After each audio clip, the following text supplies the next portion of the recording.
ഇതെനിക്ക് വേണ്ടി കർത്താവ് ഒരുക്കിയ ഒരു വാഗ്ദാനമാണ്. വെറുതെ കേട്ടുകൊണ്ടിരുന്നാൽ പോരാ, മറിച്ച് ഈ വാഗ്ദാനം കേൾക്കുമ്പോൾ എൻ്റെ കർത്താവെ, എൻ്റെ വ്യക്തിപരമായ ജീവിതത്തിൽ ഇത് സംഭവിക്കട്ടെ എന്ന് പറഞ്ഞ് നമ്മൾ ഈ വാഗ്ദാനം സ്വീകരിക്കാൻ പോവാണ്. അപ്പം നമുക്ക് വാഗ്ദാനം പഠിക്കാം. അത് പുറപ്പാട് പുസ്തകം 33 അധ്യായം അതിൻ്റെ 17 തിരുവചനത്തിൽ എഴുതി വച്ചിരിക്കുന്ന അത്ഭുതകരമായ ഒരു വാഗ്ദാനമാണ്. വലതുകരം നന്നായിട്ട് ഉയർത്തിപ്പിടിച്ചേ, നന്നായിട്ട് നിവർത്തി ഉയർത്തിപ്പിടിച്ചേ, എന്നിട്ട് ഒച്ചത്തി പറഞ്ഞേ പുറപ്പാട് പുസ്തകം. പോരാ, ഒച്ചത്തി പറഞ്ഞു പുറപ്പാട് പുസ്തകം 33 അധ്യായം 17 തിരുവചനം. കർത്താവ് മോശയോട് പറഞ്ഞു, നീ ആവശ്യപ്പെട്ട ഈ കാര്യവും ഞാൻ ചെയ്യും.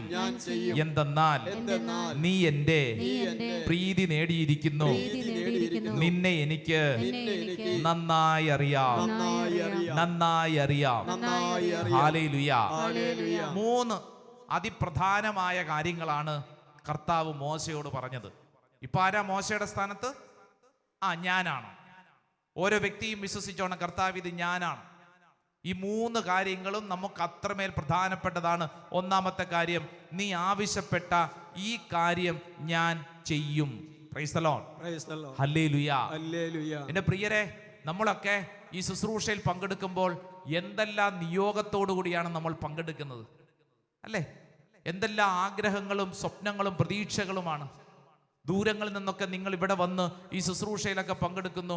ഓൺലൈനൊക്കെ പങ്കെടുക്കുന്നവര് നിങ്ങൾ വിശ്വസിച്ചോണം, നിങ്ങൾ ത്യാഗമെടുത്താണ് ഈ ശുശ്രൂഷയിൽ പങ്കെടുക്കുന്നത്. വെറുതെ അല്ലെന്ന്. നിങ്ങൾക്ക് വേറെ പണിയില്ലാഞ്ഞിട്ടാണോ? അല്ലല്ലോ. നിങ്ങളുടെ ഒരു വലിയൊരു ത്യാഗത്തിന്റെ പ്രവൃത്തിയാണ് ഈ ശുശ്രൂഷയിൽ നിങ്ങൾ ഇപ്പോൾ പങ്കെടുക്കുന്നത്. വേണമെങ്കിൽ നിങ്ങൾക്ക് ഈ സമയത്ത് സിനിമ കണ്ടുകൊണ്ടിരിക്കാം, റീൽസ് കണ്ടുകൊണ്ടിരിക്കാം. ഈ സമയത്ത് നിങ്ങൾക്ക് പല പല കാര്യങ്ങളും ഏർപ്പെടാം. എന്നാൽ അതൊന്നും ചെയ്യാതെ നിങ്ങൾ ഈ വചന ശുശ്രൂഷയിൽ പങ്കെടുക്കുന്നുണ്ടെങ്കിൽ അത് നിങ്ങളുടെ ഒരു ത്യാഗപൂർണമായ പ്രവൃത്തിയാണ്. Hallelujah, hallelujah. നിന്റെ ത്യാഗം, നിന്റെ ഈ ഒരു ശുശ്രൂഷയോടുള്ള സ്നേഹം ദൈവം കണ്ടിരിക്കുന്നു. Praise the Lord. ഹല്ലേലൂയ.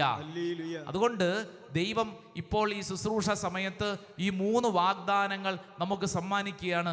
ഒന്നാമത്തെ കാര്യം, നീ ആവശ്യപ്പെട്ട ഈ കാര്യം ഞാൻ ചെയ്യും. ആര് ചെയ്യും?